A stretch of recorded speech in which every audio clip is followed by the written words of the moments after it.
अब मैं अगर आपसे बात करूं, सबसे पहले देखो ग्रुप्स के अंदर हमारे पास क्या क्या चीज़ है भाई। अब फॉर एग्जांपल अगर हमारे पास, अच्छा रिकॉर्डिंग पोर्टल पे भी कर लेते हैं।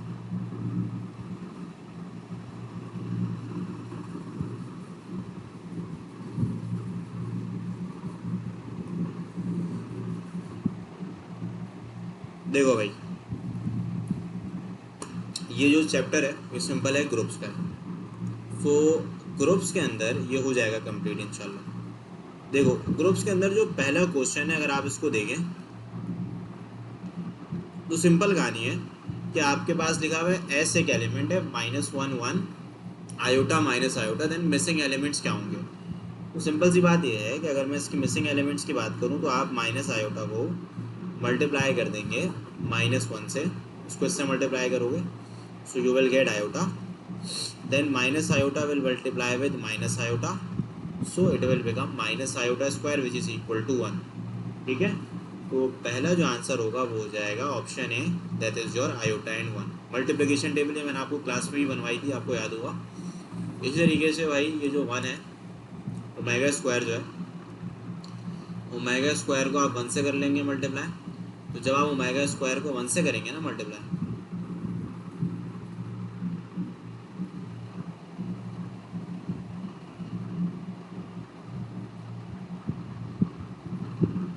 देखो भाई ओमेगा स्क्वायर इंटू 1 जो है वो ओमेगा स्क्वायर हो जाएगा, और ओमेगा स्क्वायर को जब ओमेगा मतलब इस चीज़ को जब आप इससे मल्टीप्लाई करेंगे तो ये ओमेगा क्यूब हो जाएगा, ओमेगा क्यूब 1 के इक्वल है।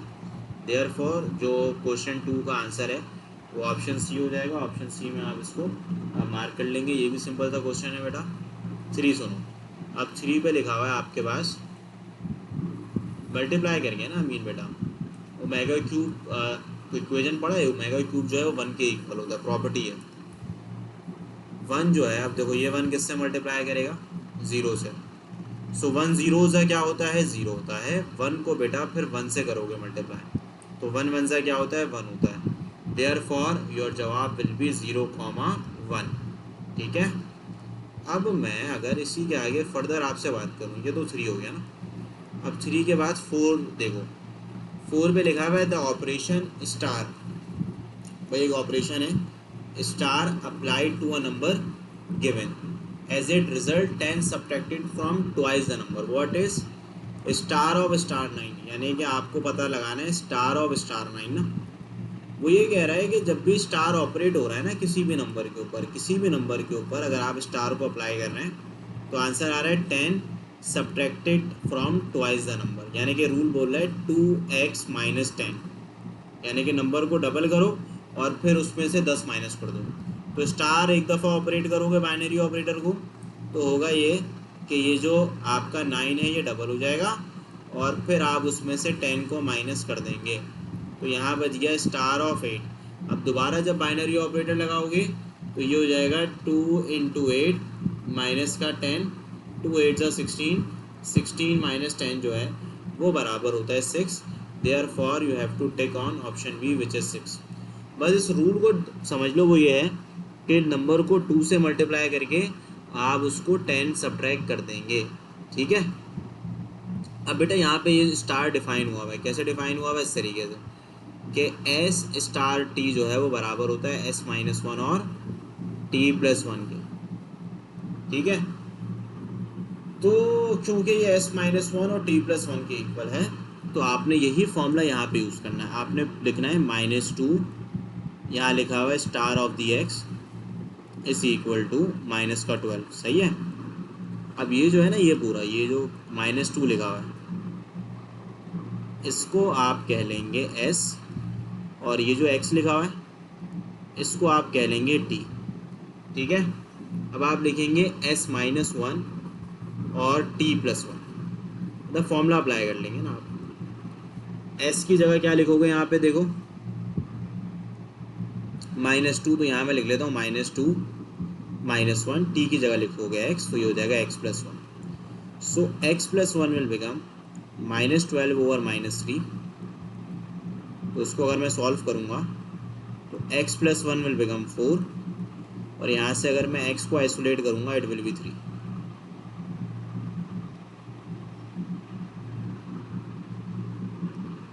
तो 5 का answer will be your option number B which is 3। ठीक है, तो ये थोड़े से उतने मुश्किल MCQs नहीं है, बस यही ऑपरेटर याद रखना है आपने। सेकेंड स्टेप से रिपीट करता हूँ आयशा, देखो बहुत ही सिंपल है कि आपने असल में करा ये कि जैसे आप a प्लस बी का होल स्क्वायर लगाते हैं ना, तो पहला वाला a होता है, दूसरा वाला b होता है। इसी तरीके से ये जो पहला वाला लिखा हुआ है ना, ये -2, ये s हो गया और ये t हो गया। ये फॉर्मूला आपको डिफाइन है, ये रहा। ये फॉर्मूला आप अप्लाई करें और बस सॉल्व करना है। ठीक है, सेरीन 4 तो बेटा सिंपल है। देखो 4 पे ये करना है कि आपने जब भी बाइनरी ऑपरेटर स्टार अप्लाई होगा ना, तो आपने उसको 2 से मल्टीप्लाई करके 10 से सब्ट्रैक्ट कर देना है। यानी कि लिखा हुआ है 10 subtracted from twice of the number. तो स्टार 9 की मीनिंग क्या है? देखो अगर मैं स्टार 9 की बात करूँ ना, तो इसका मतलब है ट्वाइस ऑफ द नंबर में कम 2 मल्टीप्लाई बाय 9 -10 कर दोगे। 2 9 से 18 होता है, 18 - 10 कितना होता है? 8 होता है। फिर 8 इसका आंसर आ गया। अब इसमें दोबारा स्टार अप्लाई करोगे तो जाहिर सी बात है 2 8 जा 16, 16 - 6 जो है वो 6 होता है। ठीक है, अब बेटा 5 के बाद now we have to solve question number 6। अब 6 देखो, 6 पे लिखा हुआ है x, यानी कि ये बाइनरी ऑपरेटर है, दैट इज़ योर कोई है सिंबल या जो भी है। अब देखो यहाँ पे लिखा हुआ है 2 star a is equal to, तो इसको कैसे करोगे sir? What is the value of this? अब ना इसमें ये फॉर्मूला लिखा हुआ है 2x + y, ये आपने अप्लाई करना है। देखो 2x + y, यहाँ पे भी सेम लिखोगे आप। x की जगह ये देखो, ये x हो जाएगा आपका और ये आपका y हो जाएगा। तो आप लिख देंगे 2x + y, यहाँ पे भी आप x की जगह a लिख देंगे, प्लस y यानी कि 3 लिख दोगे। अब 2 2 से क्या होता है? 4 होता है। तो ये हो जाएगा 4 + a और ये हो जाएगा 2a + 3। अब यहाँ से अगर प्लस का 3 माना कि माइनस का हो जाएगा और ये a हो जाएगा, तो a का आंसर बना जाएगा। अब यहाँ लिखा हुआ है 2 स्टार 3 स्टार 1। अब जब भी स्टार अप्लाई होगा तो फॉर्मूला लगेगा 2ab। अब भाई ये अगर इसको सॉल्व करना है ना आपने, 2 स्टार 3 स्टार 1 को, ठीक है, तो आप क्या करेंगे? देखो पहले ब्रैकेट सॉल्व करोगे। अब ब्रैकेट सॉल्व करोगे तो यहाँ लगा लोगे फॉर्मूला 2ab, a की जगह 3, b की जगह 1, तो ये चीज़ बराबर हो जाएगी 2 स्टार 6 के। ठीक है, अब आपने क्या करना है, आदि ये देख लो दोबारा से ना, बड़ा सिंपल है। देखो स्टार को जब अप्लाई करोगे ना, ये फॉर्मूला लिखा हुआ है a स्टार b 2ab, यानी कि पहला वाला एलिमेंट a हो जाएगा, दूसरा वाला एलिमेंट b हो जाएगा। यानी कि यहाँ पे जो अब a है वो क्या हो जाएगा? 2 हो जाएगा, और जो b है वो क्या हो जाएगा? 6 हो जाएगा। अब इसमें दोबारा फॉर्मूला लगा दो कि a स्टार b किसके इक्वल है? 2ab के इक्वल है। तो यहाँ पे यू कैन यूज़ 2ab, यानी कि 2 टाइम्स ऑफ 2 × 6, 2 2 जा 4, 4 6 जा होता है 24। Therefore you have to take on option number D. तो इसका आंसर 24 हो जाएगा बेटा। अब मैं 8 की तरफ आता हूँ। 8 में लिखा हुआ है a 0 1 2 3, और यहाँ पे देखो बाइनरी ऑपरेटर डिफाइन हुआ है, यानी कि a स्टार b जो है वो a के इक्वल है। अब a स्टार b की मीनिंग क्या है? a स्टार b की मीनिंग है a। भाई 7 पे क्या मुश्किल है? 7 पे कुछ भी नहीं है, बस इसको फॉर्मूला समझ के देख लो कि a स्टार b बराबर है 2ab के। तो 3 स्टार 1 किसके बराबर होगा? 2 × 3 × 1, a 3 हो जाएगा और आपका, ठीक है और ये मैं थोड़ा सा स्लो हो जाता हूँ, 2ab। देखो अब यहाँ पे a जो है वो 3 हो गया, b जो है वो 1 हो गया ना, तो 2 3 का क्या होता है? 6 होता है। अब 2 स्टार 6 सॉल्व करना है, तो दोबारा हम 2ab लिखेंगे। a की जगह हम लिख देंगे 2 और b की जगह, भाई देखो ना, अगर तुम लोग इसको ऐसे समझ लो, अगर तुम लोग a + b का होल स्क्वायर सॉल्व करते हो तो उसका आंसर आता है a² + 2ab + b², ये लिखते हो ना भाई। तो यहाँ पे अगर फॉर एग्जांपल 2 + 1 लिखा हो तो a की जगह 2 लिखोगे और b की जगह 1 लिखोगे, यही करते हो ना भाई, ये तो करते हो तुम लोग 9 मैट्रिक के अंदर, सही है।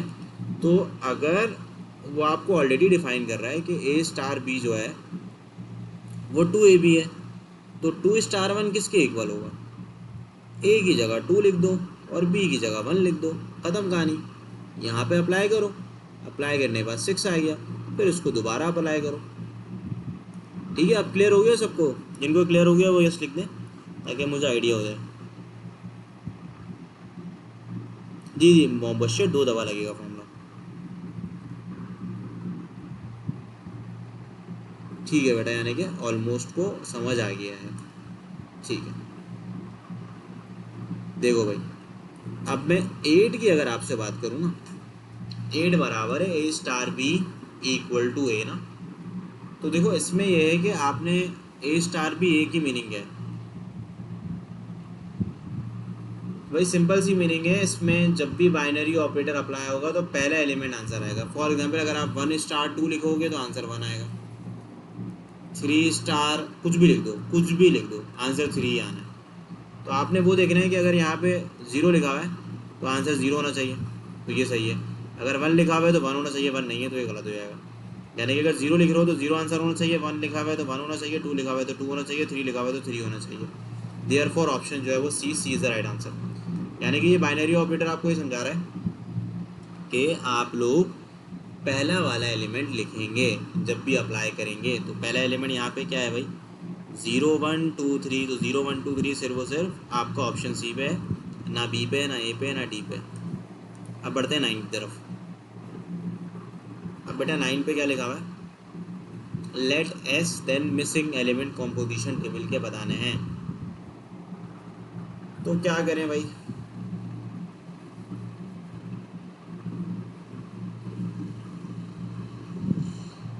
एक मिनट रुकिएगा बेटा।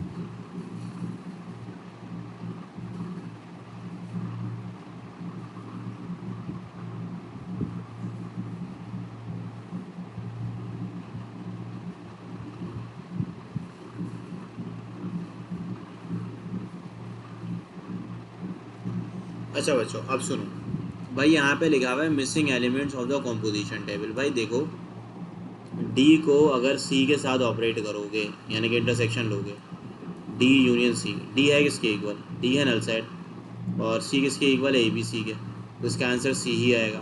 क्योंकि इसका अगर यूनियन लोगे डी और सी का, तो वो आपके पास बड़ा वाला सेट ही आएगा, सी आंसर आएगा। और डी का यूनियन डी के साथ लोगे तो डी ही आएगा। देयरफॉर 9 का आंसर इस ऑप्शन है। बहुत ही बच्चों वाला सवाल था ये। देखो भाई, 9 के बाद 10 को देखते हैं। भाई 10 पे आपके पास क्या लिखा हुआ है, तवज्जो से सुनिएगा, ठीक है?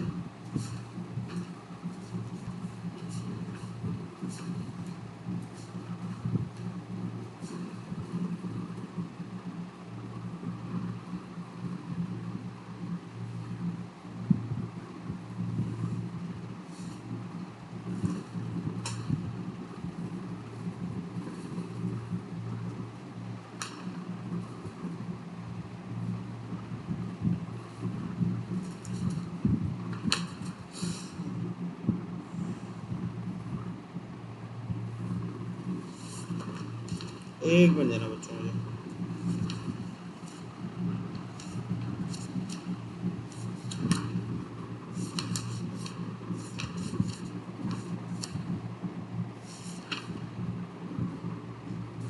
भाई देखो, अगर मैं आपसे डिस्कस करूं 10 ना, तो 10 पे लिखा हुआ है कि आपके पास एक सेट डिफाइन है A B C D, then which of the following statement is true? Union is a binary operation on set S. क्या यूनियन बाइनरी ऑपरेशन है क्या नहीं है, ये सवाल किया जा रहा है। तो भाई सबसे पहले अगर हम डिस्कस करें 10 को, तो यस बाइनरी ऑपरेशन है। वजह वजह बड़ी सिंपल सी है कि भाई अगर तुम यहाँ पे सेट ए को देखो, ए यूनियन बी निकालो, ए यूनियन बी सी आ रहा है, तुम बी यूनियन ए निकाल लो तो भी सी आ रहा है, या सी किसके अंदर है, सेट ए के अंदर मौजूद है, यानी कि कोई भी दो एलिमेंट ले लो उसका यूनियन निकाल लो, जवाब इसी सेट के अंदर से आएगा तो ये ट्रू हो जाएगा। अच्छा इसी तरीके से निकाला intersection is not a binary operation, check कर लेते हैं, ए का बी का साथ तुम इंटरसेक्शन लो तो आंसर आपको मिलेगा मेरे ख्याल से। यहाँ पे अगर हम बात करते हैं intersection is a binary operation on set S, तो सिंपल सी बात ये है कि अगर मैं A intersection B find out करूँ तो ए इंटरसेक्शन बी किसके इक्वल हो जाएगा,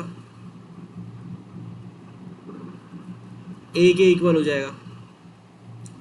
लेकिन अगर मैं बी इंटरसेक्शन सी फाइंड करूँ, यानी कि देखो अगर आपने वो करना है ना तो आपने कॉम्पोजिशन टेबल बनाना पड़ेगा इंटरसेक्शन के ऊपर, तो बना लो, समझाने के लिए बता देता हूँ मैं। यहाँ लिख दो ए बी सी डी, यहाँ लिख दोगे ए बी सी डी, यहाँ आ जाएगा इंटरसेक्शन। अब ए इंटरसेक्शन ए तो ए होगा, अब अगर तुम ए और बी का इंटरसेक्शन लोगे तो वो आपके पास जो है, अच्छा इसका मसला है ना, ए और बी का इंटरसेक्शन जो है वो ए आ रहा है, यानी कि वो ना ए पे मौजूद है, ना बी पे मौजूद है, ना सी पे मौजूद है, ना डी पे मौजूद है, तो ये स्टेटमेंट ट्रू हो जाएगी, यानी कि ए और बी दोनों ही क्या हो जाएंगे आपके ट्रू हो जाएंगे, क्योंकि ये बाइनरी ऑपरेशन नहीं है। बाइनरी ऑपरेशन की डेफिनेशन पता है ना आपको, बाइनरी ऑपरेशन की डेफिनेशन ये होती है कि अगर आपके पास कोई भी दो एलिमेंट को आप ऑपरेट करें तो उसका आंसर उसी एलिमेंट से आना चाहिए, उसी सेट से आना चाहिए। अब 10 के बाद देखो 10 का जो ए और बी है वो करेक्ट है, क्योंकि देखो यूनियन में कोई भी यूनियन ले लो, ए यूनियन बी लो या ए यूनियन सी लो, ए यूनियन डी लो, तो आपको जो जवाब मिलेगा वो ए बी सी डी ही मिलेगा। लेकिन यहाँ पे ए इंटरसेक्शन बी मैंने निकाला तो उसका जवाब ना ए आया, ना बी आया, ना सी आया, ना डी आया, तभी ये बाइनरी ऑपरेशन नहीं है, यानी कि ए और बी स्टेटमेंट दोनों ट्रू है, तभी हम डी को टिक कर देंगे। 11 बेटा थोड़ा सा टाइम दो, आखिरी के 15 मिनट में आसान होगा पूरी का डिस्कशन। 11 देख लो। अच्छा अब ना क्वेश्चन एक ही तरीके के, यानी कि अब उतने मुश्किल नहीं है, सवालात आसान है। अगर मैं 11 की बात करूँ ना, देखो 11 पे लिखा गया है आपके पास, अगर मैं आपसे बात करूँ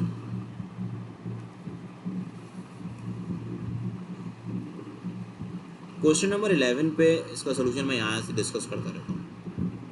यहाँ लिखा हुआ है इस तरीके से कि भाई अगर हमारे पास ए स्टार बी जो है वो बराबर है ए स्क्वायर प्लस बी स्क्वायर के, तो आपसे आइडेंटिटी एलिमेंट पूछा जा रहा है। देखो आइडेंटिटी एलिमेंट जो होता है वो, उसकी डेफिनेशन होती है कि उसके अंदर अगर तुम ए स्टार ई लगाओगे ना तो वो ए के इक्वल होता है। आइडेंटिटी एलिमेंट का मतलब है मल्टीप्लिकेशन में 1 आइडेंटिटी एलिमेंट होता है, क्योंकि 2 मल्टीप्लाई बाय 1 जो है वो 2 होता है, 3 मल्टीप्लाई बाय 1 जो है वो 3 होता है बेटा, 4 मल्टीप्लाई बाय 1 जो है वो 4 होता है।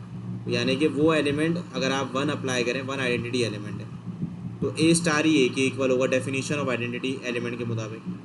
तो ए की जगह ए लिख दोगे, मतलब फॉर्मूला अप्लाई कर लोगे और यहाँ ई स्क्वायर लिख लोगे, taking square on both side, a square plus c square बराबर होगा ए स्क्वायर के, तो आइडेंटिटी एलिमेंट का जवाब आ जाएगा 0। Therefore you have to tick on 0। इधर भी आइडेंटिटी एलिमेंट बोल रहा है तो इधर भी सेम काम करोगे, a star e is equal to a star e की जगह लिख दोगे 4AE, तो भाई ए से ए कैंसिल हो जाएगा, जब ए से ए कैंसिल हो जाएगा तो ई आ जाएगा 1/4, ठीक है। देयरफॉर आपके पास ई का आंसर 1/4 हो जाएगा। अच्छा ये सेम ही पैटर्न के क्वेश्चन है, अगर किसी को 11 समझ नहीं आया 12 को समझ लो, 11 में से अगर आप में से 14-15 में से कोई भी एक सवाल समझ आ गया तो आपको बाकी सारे समझ आ जाएंगे। अब देखो ए स्टार भी इधर भी सेम लिखोगे, बिल्कुल सेम पैटर्न का क्वेश्चन है। अब एक दो सवाल देखोगे ना खुद तीसरा चौथा समझ आ जाएगा। अब ए स्टार ही बराबर हो जाएगा बेटा ए ई के, तो ए ई बराबर हो जाएगा ए के, ए से ए कैंसिल हो जाएगा, तो आइडेंटिटी एलिमेंट आपके पास 1 आ जाएगा, ठीक है। यहाँ भी सेम कहानी है, यहाँ पे भी आप लिखोगे ए स्टार ई बराबर है ए के। अब तवज्जो से सुनना, अब यहाँ पे ए की जगह तो ए लिखोगे, पर बी की जगह क्या लिख दोगे, ई लिख दोगे, तो ये हो जाएगा a plus e plus 2 is equal to a. ठीक है, तो यहाँ से ए से ए कैंसिल हो जाएगा, ई का आंसर आ जाएगा -2। सही है। अब इस तरह बताओ क्या होगा। इधर भी सेम है, a star e is equal to a, यानी कि ये हो जाएगा a e upon 2 is equal to a से ए कैंसिल हो जाएगा तो आइडेंटिटी एलिमेंट आ जाएगा बेटा 2। Therefore you have to take on 2। G का इन्वर्स निकालना है, inverse in a group G where a star b equal to a b. अच्छा, इन्वर्स की डेफिनेशन क्या होती है, देखो आइडेंटिटी एलिमेंट की डेफिनेशन याद रखना। अगर कहीं भी आइडेंटिटी एलिमेंट बोला है तो आइडेंटिटी एलिमेंट की डेफिनेशन होती है a star e is equal to a. सही है। जबकि इनवर्स ऑफ एलिमेंट की क्या डेफिनेशन होती है बेटा, इनवर्स की डेफिनेशन होती है a star a inverse is equal to identity element. ये दोनों डेफिनेशन याद रखना। ये जिन सर ने आप लोगों को ग्रुप पढ़ाया होगा बेटा, आपसे उन्होंने डिस्कस किया होगा। ठीक है। अब 16 के आगे देखो a star b equal to a b लिखा हुआ है, तो according to definition a star e जो है वो ए के इक्वल हो जाएगा। तो ए के इक्वल होगा, ए से ए कैंसिल हो जाएगा। 15 का आंसर 2 है ना बेटा, कर दो दिया मार्क, सोल्यूशन भी बता दिया। ई आ जाएगा 1। आइडेंटिटी एलिमेंट निकालना ज़रूरी है। इसी तरीके से ए स्टार इनवर्स निकालने के लिए आइडेंटिटी एलिमेंट का पता होना ज़रूरी है। अब ये हो जाएगा a star a inverse is equal to e, ये आप लिख देंगे। सही है। अब इनवर्स निकालना है किसका है भाई, जी का निकालना है। तो यहाँ लिख दोगे जी और star a inverse equal to e किसके बराबर है 1 के। अब अगर मैं इसमें फॉर्मूला लगाऊं ए स्टार भी बराबर है ए बी के, तो ए की जगह मैं जी लिख दूंगा, बी की जगह मैं इनवर्स लिख दूंगा, तो a inverse g a inverse become 1। तो ए इनवर्स का answer will become 1/g। Therefore you have to take on 16 के अंदर ऑप्शन नंबर है। सेम तरीके से आपने निकालना है इनवर्स ऑफ 1/3। तो इधर भी बिल्कुल सेम कहानी है। First you will write a star a is equal to a. सही है।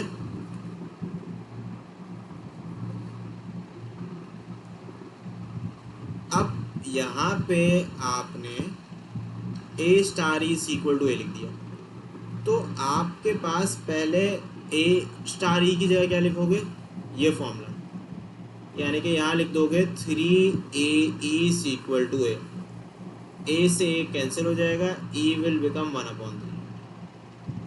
ई आ गया 1/3। अब आपने इन्वर्स निकालना है। इन्वर्स के लिए आप वही करेंगे, a star a inverse is equal to e बराबर है 1/3 के। इन्वर्स किसका निकालना है, 1/3 का। जिसका इन्वर्स निकालना होगा वही आपका ए होगा। तो यहाँ पे ए की जगह आप लिखेंगे 1/3 star a inverse is equal to 1/3। अब यहाँ पे आप अगेन फॉर्मूला अप्लाई करेंगे विच इज 3ab। तो ए की जगह आपने लिख दिया 1/3 3a, और बी की जगह आपने लिख दिया ए इनवर्स इक्वल टू 1/3। 3 से 3 हो जाएगा कैंसिल, सो ए इनवर्स का आंसर आ जाएगा 1/3। देयरफॉर 17 पे you have to take on option number a बेटा। तो ये हम लोगों ने टोटल एमसीक्यू सॉल्व कर लिया। सबका पैटर्न एक ही है, ठीक है, उसमें कोई मुश्किल काम नहीं है। देखो मीन इसमें कोई, पहले मैंने ना वो निकाल लिया, क्या नाम है आपका, अल्लाह वाला करे, in identity element by using the definition of the identity element जो मैंने यहाँ बताई है, a star e equal to a. सही है। फिर ए स्टार ई की जगह यू विल राइट 3a, मतलब ये फॉर्मूला लगा दिया ना ए स्टार बी का। फिर उससे ई कैलकुलेट करा, फिर ई कैलकुलेट करने के बाद मैंने लिखा a star a inverse equal to 1/3। अच्छा, आप इनवर्स 1/3 का निकालना था, तो 1/3 का निकालना है तो you will write in place of a 1/3, और फिर इसमें दोबारा वही वाला फॉर्मूला लगा लोगे, ये वाला ए स्टार बी का विच इज़ 3ab। तो अब आप ए की जगह 1/3 लिख देंगे, बी की जगह ए इनवर्स लिख देंगे। ठीक है बच्चों, तो ये काम आप लोग करेंगे।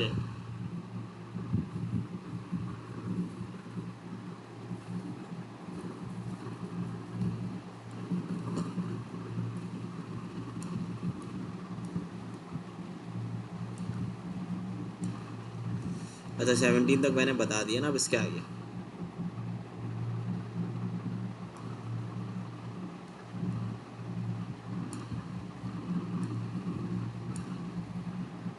वो सुबह आखिर में बेटा, रिवीजन का जो काम होगा या कोई सवाल करना है वो आखिर में, ठीक है।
बच्चों देखो, अब यहाँ पे अगर मैं क्वेश्चन 18 का सोल्यूशन के बारे में बात करूँ तो वो भी कोई मुश्किल नहीं है, सिंपल ही है।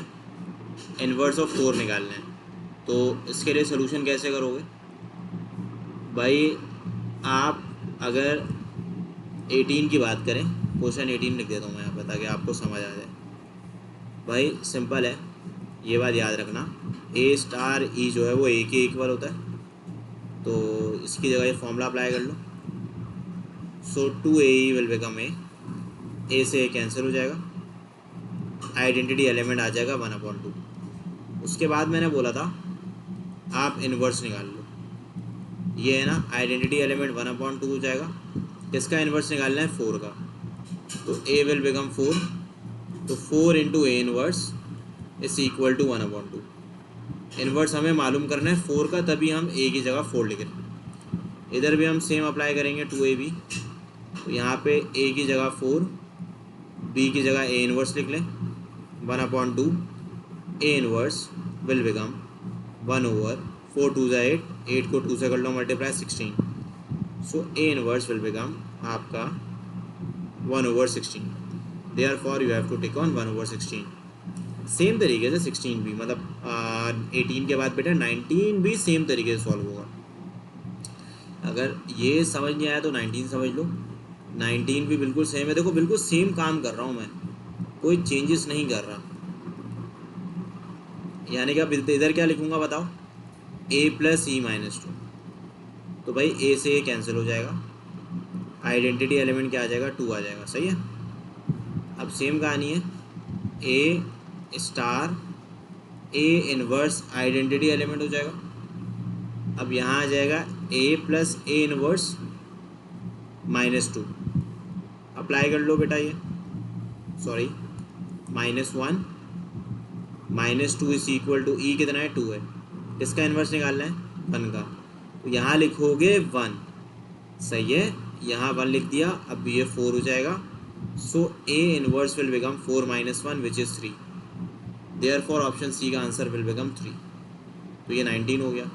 अब बेटा 20 भी बच्चों वाला बिल्कुल सेम पैटर्न है, यानी कि अगर मैं 20 के बारे में बात करूँ तो again a star e is equal to a, यानी कि भाई आप यहाँ लिख देंगे 1/a, e is equal to a, तो ई का आंसर विल बिकम 1/a²,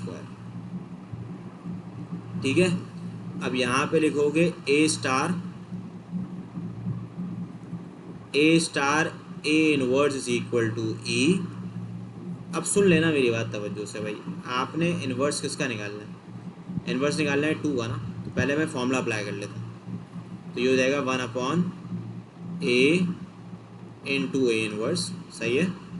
ई किसके इक्वल है? 1/a² के। तो मुझे बताओ ये ए से एक पावर कैंसिल आउट हो जाएगी, सो ए इन्वर्स और ए बराबर हो जाएगा। तो इन्वर्स किसका, एक ए किसके इक्वल है? 2 के। तो यहाँ पे ए की जगह लिख दोगे 2, यानी कि हर सवाल पे सेम काम करना है। पहले आइडेंटिटी एलिमेंट निकालना है, आइडेंटिटी एलिमेंट के बाद फिर इन्वर्स निकालना है, ठीक है। 21, तो यहाँ पे 21 पे लिखा हुआ है the set of all non zero rational number is a group with respect to, भाई ये ऑल नॉन जीरो का मतलब है रियल नंबर माइनस जीरो। तो भाई ये याद रखना, ज़ीरो आइडेंटिटी एलिमेंट होता है एडिशन के केस के अंदर, और 1 जो है वो मल्टीप्लिकेशन के अंदर होता है। तो ज़ीरो तो है नहीं, इसके वजह से पहला ऑप्शन तो हो नहीं सकता, सही है। तो यानी कि आपका ग्रुप है with respect to multiplication. Group में आपको याद है ना 4 प्रॉपर्टी होती है। पहली प्रॉपर्टी क्या होती है? क्लोजर प्रॉपर्टी, फिर एसोसिएटिव प्रॉपर्टी। एसोसिएटिव प्रॉपर्टी के बाद क्या होता है बताओ? एबेलियन ग्रुप, और सॉरी एसोसिएटिव के बाद आइडेंटिटी, आइडेंटिटी के बाद इन्वर्स। तो ये आपको एक टेबल पता होना चाहिए जो कि बनवाया गया होगा आपको कि हर सेट क्या होता है। एबेलियन ग्रुप होता है, मोनाइड होता है, या फिर आपका सेमी ग्रुप होता है, या फिर बेटा आप लोगों का ये चीज़ जो है वो ग्रुपाइड कहलाती है। तो उसको रिवाइज करना, देखो real number minus zero, all real number except zero is a group under multiplication. Why it is a group under multiplication? Because it follows all the 4 properties. Number 1 is closure property, second one is associative property, ठीक है।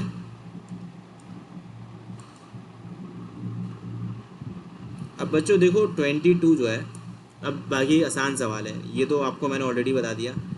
Identity element है, अगर ये B आ रहा है, अगर identity element आ रहा है तो बेटा आंसर क्या आएगा? इन्वर्स आ जाएगा, ठीक है। अब मैं अगर 24 की बात करूं बच्चों, ऑपरेटर डिफाइन है 2 स्टार 2 2 के बराबर है, तो 2 स्टार 3 किसके इक्वल है? 2 के।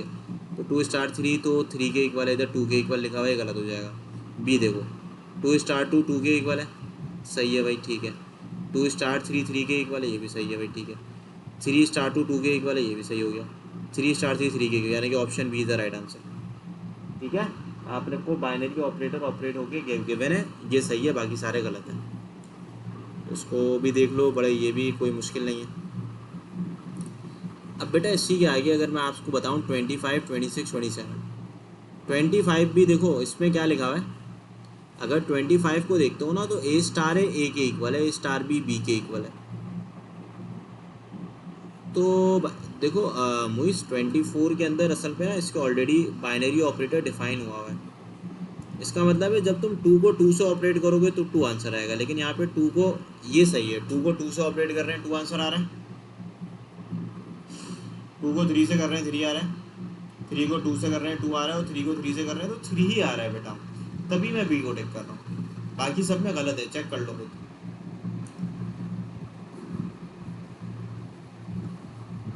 ठीक है, तो ये हो गया 24 बेटा।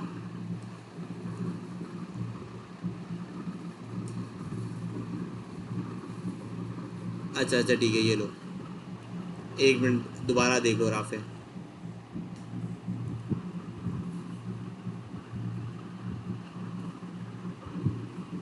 अब्दुल मुइज़ बल गया, मुइज़ पर राफे, ठीक है राफे बढ़ूँ आगे, और राफे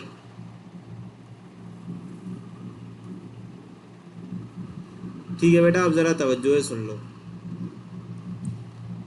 अब ना 25 लिखे हैं, अब 25 के अंदर क्या कहा जा रहा है?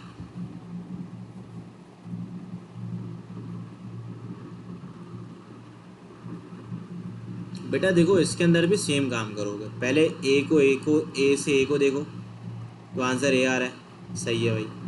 ए स्टार बी बी आ रहा है, सही है। बी स्टार है बी है, सही है। और बी स्टार बी ये गलत हो जाएगा, तो ऑप्शन ए गलत हो गया। ए स्टार बी अगेन, मतलब शुरू के 3 तो ए बी बी है ना, तो चेक कर लो ए बी बी है, जी हाँ बिल्कुल है, लास्ट का चेक कर लो बस। असल में यहाँ पे ये ए लिखा हुआ है तो ये तो गलत हो जाएगा क्योंकि ए नहीं आना चाहिए, यहाँ पे ए बी है तो ए बी आना चाहिए। अच्छा एक और चीज़ चेक कर लेना ज़रा, ये बी है तो बी और ए को देखोगे यानी कि ये हो जाएगा बी स्टार है, तो बी स्टार है ए के इक्वल है, तो ये भी गलत हो जाएगा क्योंकि बी स्टार है जो है वो बी के इक्वल है। अब यहाँ देख लो, अगर मैं आपसे बात करूँ, सॉरी ये सही है, बल्कि बी स्टार भी ए के इक्वल है ना, option A is the right answer. सही है, ऑप्शन ए क्यों सही है, क्योंकि देखो अगर मैं ए को ए से ऑपरेट कर रहा हूँ तो ए आ रहा है, तो ये गिवन ऑलरेडी, और ए को बी से ऑपरेट कर रहा हूँ तो बी आ रहा है गिवन ऑलरेडी, बी को ए से ऑपरेट कर रहा हूँ बी आ रहा है, और बी को बी से ऑपरेट कर रहा हूँ तो ए आ रहा है। सही है।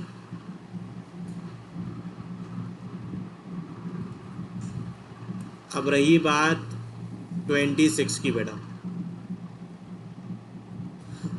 26 में लिखा हुआ है let X be a non empty set, और आपके पास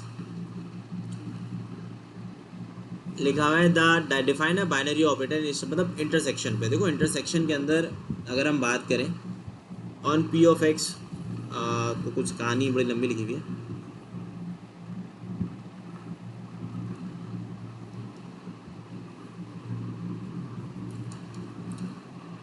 भाई देखो एक बात याद रखना कि पी ऑफ एक्स जो है यहाँ पे इंटरसेक्शन है, इंटरसेक्शन पे याद रखना A intersection B intersection A के बराबर होता है, यानी कि पहला ऑप्शन करेक्ट है। इसी तरीके से अगर मैं आपसे बात करूँ कि हमारे पास सेकंड, हाँ बिल्कुल एसोसिएटिव प्रॉपर्टी भी इंटरसेक्शन ओबे करता है। ऑपरेटर देख लो इंटरसेक्शन है, there exist an identity element with respect to star, बिल्कुल आइडेंटिटी एलिमेंट होता है इसके अंदर, और आइडेंटिटी एलिमेंट जो है वो आपका खुद वही सेट होता है। ठीक है, तो तीनों ही बातें ठीक है, therefore we have to take और 1 2 3। याद रखना ये बात कि भाई इंटरसेक्शन के अंदर तीनों चीज़ें होती हैं। नंबर 1 कम्यूटेटिव भी, अगर पावर सेट हो, ये कुछ ऐसे एमसीक्यू तो जो आपको फॉरन आंसर आने चाहिए उसके। कम्यूटेटिव भी होती है बेटा, एसोसिएटिव भी होती है, और साथ साथ इसके अंदर आइडेंटिटी एलिमेंट भी होता है। आइडेंटिटी एलिमेंट खुद वो सेट होता है असल में।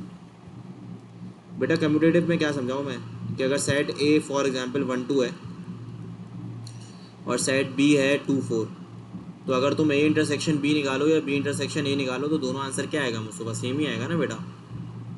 तो तभी इसका आंसर आएगा 1 2 और 3 तीनों ही करेक्ट हो जाएंगे। अच्छा अब 27 पे आ जाओ, यहाँ पे लिखा हुआ है 2 की power n is a group under, 2 की पावर n लिखा हुआ है ना, n बिलोंग्स टू इंटीजर। अब सुन लेना मेरी बात, अब यहाँ पे इंटीजर है तो 2 की पावर 0 क्या हो जाएगा, 1 हो जाएगा, 2 की पावर 1 2 हो जाएगा, 2 की पावर 2 4 हो जाएगा, फिर 8 हो जाएगा। अब नेगेटिव पावर में जाओगे तो ये हो जाएगा 1/2, ये हो जाएगा 1/4। सही है भाई। अब क्योंकि मल्टीप्लिकेशन है ना, क्योंकि 2 की पावर n क्या है, 2 की पावर n का मतलब है 2 को मल्टीप्लाई करना।